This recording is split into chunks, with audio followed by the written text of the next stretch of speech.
दोस्तों, TV serial Anupama के आज के एपिसोड की शुरुआत में अनुपमा को दिखाया जाता है जहां पर वो माही के लिए प्यार से लड्डू बना रही होती है। तो तभी वहां पर किंजल भी आ जाती है और उसकी मदद करने लगती है। तो तभी यहां पर अनुपमा जो है वो किंजल से पूछती हुई नजर आती है कि वह उससे क्या बात करना चाहती है। तो किंजल कहती है कि शाह परिवार का हर सदस्य, यहाँ तक कि वह खुद भी अपनी अपनी जिंदगी में इतने ज्यादा बिजी हैं कि किसी के पास यह सोचने की फुर्सत ही नहीं है कि अनुपमा कितनी अकेली है। तो किंजल यहाँ पर कहती है कि किसी ने कभी ये नहीं पूछा कि अनुपमा को क्या पसंद है और क्या नहीं। एक माँ और एक गृहिणी की अपनी खुद की जिंदगी कहाँ होती है। तो माही के विदा हो जाने के बाद यहाँ पर अनुपमा जो है वो पूरी तरह अकेली रह जाएगी और वह कहती है कि आप हम सबके लिए हर समय मदद करने के लिए तैयार होती हैं, लेकिन आपके लिए कोई नहीं है। तो यहाँ पर किंजल कहती हुई नजर आती है कि आपको एक दोस्त की जरूरत है और राघव उस दोस्ती के लिए बिल्कुल सही है। और वह कहती हुई नजर आती है कि उसे अनुपमा और राघव की दोस्ती जो है वो समझ में आती है और अनुपमा यहाँ पर मुस्कुराकर उसे थैंक यू कहते हुए नजर आती है। तो किंजल भी कहती है कि आप जो है वो मेरी बात मानिए और अब से दूसरों के लिए नहीं बल्कि खुद की जिंदगी के बारे में सोचें और आपको जो सही लगे वह करें। इसी बीच यहाँ पर अनुपमा को एडवोकेट सुषमा का फोन आता है और सुषमा यहाँ पर बताती है कि प्रार्थना उसका फोन नहीं उठा रही है। वह यहाँ पर शक करने लगती है कि प्रार्थना पर किसी तरह का दबाव डाला जा रहा है और वह तलाक लेने से पीछे हट गई है। और ये सुनकर यहाँ पर अनुपमा कहती है कि वह प्रार्थना से इसके बारे में बात करेगी। तो अनुपमा यहाँ पर थोड़ी परेशान हो जाती है और वहीं दूसरी तरफ हमें राही को दिखाया जाता है, जहाँ पर राही जो है वो अनुपमा और राघव के बारे में सोचती हुई नजर आती है। उसके दिमाग में अनुपमा की बातें घूमती रहती हैं। तभी प्रेम वहां आता है और उससे पूछता है कि क्या वह अनुपमा और राघव के बारे में सोच रही है। तो राही यहाँ पर मना कर देती है, लेकिन यहाँ पर प्रेम तो समझ जाता है और प्रेम यहाँ पर गुस्से में कहने लगता है कि तुम भी मोतीबा की तरह हो, तुम उनसे कम नहीं हो जो एक ही बात की जिद पकड़कर बैठ जाती हो। और आगे कहने लगता है कि मैं तुम्हारी एक बात समझता हूँ तो तुम कोई दूसरी बात लेकर बैठ जाती हो। मैं इस सब से तंग आ चुका हूँ और मैं अपने भाई की शादी में फोकस करूं या फिर यही सब करता रहूं। तो प्रेम यहाँ पर साफ कह देता है कि तुम्हें जो करना है वह करो, मुझे मेरे भाई की शादी पर फोकस करना है। तो प्रेम यहाँ पर गुस्सा होकर जाने लगता है और तभी यहाँ पर राही जो है वो पीछे से आकर उसके गले लग जाती है। राही उससे कान पकड़कर माफी मांगती है, लेकिन प्रेम यहाँ पर गुस्सा होकर चला जाता है। तो राही यहाँ पर दुखी हो जाती है और तभी यहाँ पर प्रेम जो है वो वापस आता है और कहता है कि जो सही चल रहा है उस पर ध्यान दो। तो राही भी यहाँ पर मन ही मन में तय कर लेती है कि वह अपने रिश्ते को सुधारने की कोशिश करेगी। वहीं दूसरी तरफ सीरियल में आगे हमें अनुपमा और प्रार्थना को दिखाया जाता है, जहाँ पर अनुपमा और प्रार्थना जो है वो सुषमा से मिलती हैं और अनुपमा यहाँ पर प्रार्थना से पूछती है कि क्या उसने अपने फैसले को बदल लिया है। तो प्रार्थना यहाँ पर बताती है कि मोतीबा ने उसे आर्यन की शादी तक चुप रहने को कहा है, उसने तलाक का फैसला बदला नहीं है, वह बस अब आर्यन की शादी तक रुकना चाहती है। तो तभी यहाँ पर अनुपमा उसे समझाती हुई नजर आती है कि मोतीबा जो है वो कभी भी तुम्हें सपोर्ट नहीं करेगी। आर्यन की शादी के बाद भी घर में कोई ना कोई खुशी का मौका आता रहेगा और मोतीबा तुम्हें उसका वास्ता देकर रोकती रहेगी। तो प्रार्थना कहती है कि मोतीबा प्रॉब्लम नहीं है, असली प्रॉब्लम जो है वो गौतम है। तो अनुपमा ये बात सुनकर चौंक जाती है। तो प्रार्थना बताती है कि जब उसने गौतम से तलाक के पेपर्स पर साइन करने के लिए कहा तो गौतम ने पेपर्स जला दिए और गौतम ने साफ कह दिया कि वह उसे कभी तलाक नहीं देगा और उसे आजाद नहीं करेगा। तो सुषमा जो है उसे सलाह देती है कि अगर ऐसी बात है तो तुम्हें गौतम के खिलाफ जो है वो सबूत इकट्ठा करने होंगे, जिससे तुम कोर्ट में ये साबित कर सको कि तुम्हें जो है वो गौतम से तलाक क्यों चाहिए। दूसरी तरफ हमें आर्यन को दिखाया जाता है, जहाँ पर आर्यन जो है वो कांच में अपना मुंह देखता है और चिल्लाता है। तभी प्रेम और राही उसके कमरे में आते हैं और उससे चिल्लाने का कारण पूछते हैं। तो आर्यन उन्हें बताता है कि आप जो है वो मुझे ध्यान से देखो, मैं घिस घिस कर नहाया हूँ फिर भी गेंदा फूल बन गया हूँ। प्रेम यहाँ पर हैरान होता है और पूछता है कि तुम इतने पीले कैसे हो गए। तो आर्यन हैरान होकर कहता है कि आप दोनों ने मिलकर मुझे डुबो डुबो कर नहलाया है। तो राही यहाँ पर हैरान होकर कहती है कि ये हल्दी तो मोतीबा ने अपने हाथों से बनाई थी और इसमें कोई आर्टिफिशियल कलर भी नहीं मिलाया है।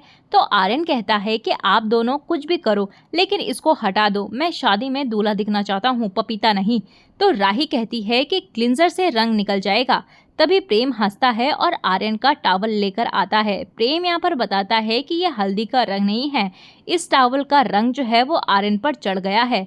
तो राही कहती है कि ये रंग जो है वो पक्का होता है और ये रंग जो है वो अब नहीं निकलेगा।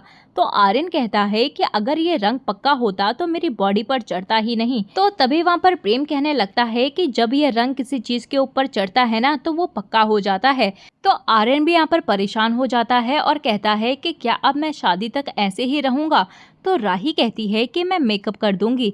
आर्यन यहाँ पर उससे रिक्वेस्ट करता है कि आप कैसे भी करके इस रंग को हटा दीजिए। वहीं हमें दूसरी तरफ प्रार्थना को दिखाया जाता है, जहाँ पर प्रार्थना अनुपमा से सवाल करती है कि जिंदगी उसके लिए इतनी ज्यादा कठोर क्यों है। तो अनुपमा उसे हिम्मत देती है और कहती है कि उसे गौतम के खिलाफ जो है वो सबूत इकट्ठा करने ही होंगे। वह प्रार्थना से कहती है कि जब भी गौतम तुम्हें मारे या पीटे तब तुम अपने फोन से उसकी हरकतें रिकॉर्ड कर लेना। और तभी वो प्रार्थना को फोन की ताकत के बारे में समझाती है और तभी गौतम वहां आ जाता है और अनुपमा पर ताना मारता है कि वह खुद का घर तो बसा नहीं सकी और लोगों के घर तुड़वा रही है। तो अनुपमा यहाँ पर गौतम को उकसाती है और कहती है कि उसमें हिम्मत नहीं है, इसीलिए वह पीठ पीछे वार करता है। अनुपमा यहाँ पर चुपचाप प्रार्थना को इशारा करती है और प्लान के मुताबिक प्रार्थना चोरी छिपे जो है वो वीडियो रिकॉर्ड करने लगती है। तो गौतम कहता है कि प्रार्थना जो है वो मेरी बीवी है और उसके साथ मैं चाहे कुछ भी करूं, चाहे उसे मारूं या उसे काट कर नाले में फेंक दूं, अब बीच में बोलने वाली कौन होती हैं। तो अनुपमा भी यहाँ पर डटकर उसका सामना करती है और बड़ी चालाकी से गौतम को भड़काती है और सबूत मिलने में कामयाब हो जाती है। गौतम यहाँ पर प्रार्थना को जबरदस्ती घर ले जाने की कोशिश करता है, लेकिन प्रार्थना यहाँ पर मदद के लिए चिल्लाती है और कुछ लोग आकर गौतम को पुलिस बुलाने की धमकी देते हैं और गौतम गुस्से में वहां से चला जाता है। तो अनुपमा यहाँ पर प्रार्थना की हिम्मत की तारीफ करती है और दूसरी तरफ हमें मोतीबा को दिखाया जाता है, जहाँ पर मोतीबा और पराग शादी के बारे में चर्चा कर रहे होते हैं और तभी गौतम वहां आता है और इमोशनल ड्रामा करते हुए मोतीबा से कहता है कि मैं प्रार्थना से बहुत प्यार करता हूं। लेकिन यहाँ पर अनुपमा ही प्रार्थना को भड़का रही है और उसी की वजह से प्रार्थना तलाक लेने पर अड़ी है। वह पूरी बात जो है वो बता देता है कि प्रार्थना अनुपमा के साथ वकील से मिली और गौतम यहाँ पर ड्रामा करते हुए मोतीबा से अनुरोध करता है कि वह तलाक को रोक दें।